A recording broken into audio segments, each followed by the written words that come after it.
Media CIA বা Mossad ঘুণাক্ষরেও টের পাওয়ার আগেই পাকিস্তানের রাজধানী ইসলামাবাদে এক ঐতিহাসিক বিদেশ সফরে এসে ইরানের প্রেসিডেন্ট মাসুদ পেজেশকিয়ান এক যুগান্তকারী এবং রক্তহীন করা ঘোষণা দিয়েছেন।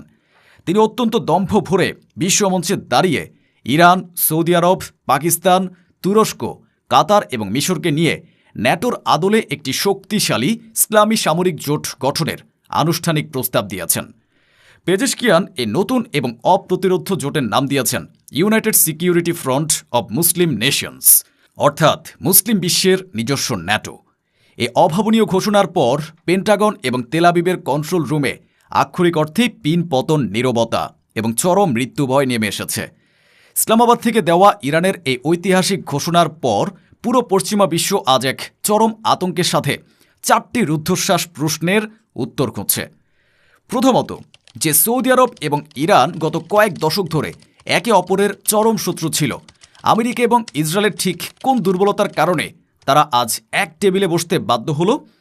দ্বিতীয়ত, ইরান, সৌদি আরব, পাকিস্তান, তুরস্ক, কাতার এবং মিশর এই 6টি সামরিক ও অর্থনৈতিক টাইটান যদি সত্যি এক হয়ে যায়, তবে তাদের সম্মিলিত শক্তির সামনে আমেরিকা $1 ট্রিলিয়ন সাম্রাজ্য আর কতদিন টিকবে? তৃতীয়ত, মধ্যপ্রাচ্যের অন্যান্য রাষ্ট্রগুলো এই জোটে থাকলেও কেন সংযুক্ত আরব আমিরাত, বাহরাইন এবং কুয়েতকে ইসলামী ন্যাটো থেকে অত্যন্ত সুকৌশলে লাথি মেরে বের করে দেওয়া হলো? এবং চতুর্থ ও সবচেয়ে বড় প্রশ্ন, এই ইউনাইটেড সিকিউরিটি ফ্রন্টের ঘোষণার পর চারদিক থেকে ঘেরাও হওয়া ইসরায়েল নামের রাষ্ট্রটির অস্তিত্ব কি এখন আক্ষরিক অর্থেই মানচিত্র থেকে মুছে যাওয়ার অপেক্ষায়?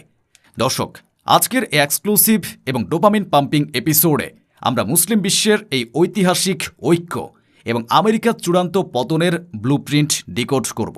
এই গভীর রাজনৈতিক বিশ্লেষণে যাওয়ার আগে ভিডিওটিতে একটি লাইক দিন এবং শেষ পর্যন্ত আমাদের সাথেই থাকুন। এতদিন ধরে আমেরিকা, কানাডা এবং ইউরোপীয় দেশগুলো মিলে যে সামরিক জোট ন্যাটো চালিয়ে পুরো বিশ্বকে জিম্মি করে রেখেছিল, আজ তার বিপরীতে মুসলিম দেশগুলো তাদের নিজস্ব এবং অপ্রতিরোধ্য নিরাপত্তা কাঠামোর দিকে পা বাড়িয়েছে। আসুন একটু গভীরভাবে বিশ্লেষণ করে দেখি, এই 6টি রাষ্ট্র যদি সত্যি এক হয়ে যায়, তবে তাদের সম্মিলিত সামরিক এবং অর্থনৈতিক শক্তি পশ্চিমাদের জন্য ঠিক কতটা ভয়ঙ্কর মৃত্যু দলিল হতে পারে। প্রথমে আসি জোটের প্রধান কারিগর ইরানের কথায়। সাম্প্রতিক যুদ্ধে ইরান প্রমাণ করেছে যে তাদের হাইপারসনিক মিসাইল এবং ড্রোন প্রযুক্তির সামনে আমেরিকার পেট্রিয়ট বা আয়রন ডোম আক্ষরিক অর্থে প্লাস্টিকের খেলনা। এ জোটের মূল প্রতিরোধ এবং আক্রমণাত্মক শক্তি আসবে তেহরান থেকে। দ্বিতীয়ত, সৌদি আরব বিশ্বের শীর্ষ তেল রপ্তানিকারক দেশ এবং মক্কা মদিনার পবিত্র ভূমির কারণে তারা পুরো মুসলিম বিশ্বের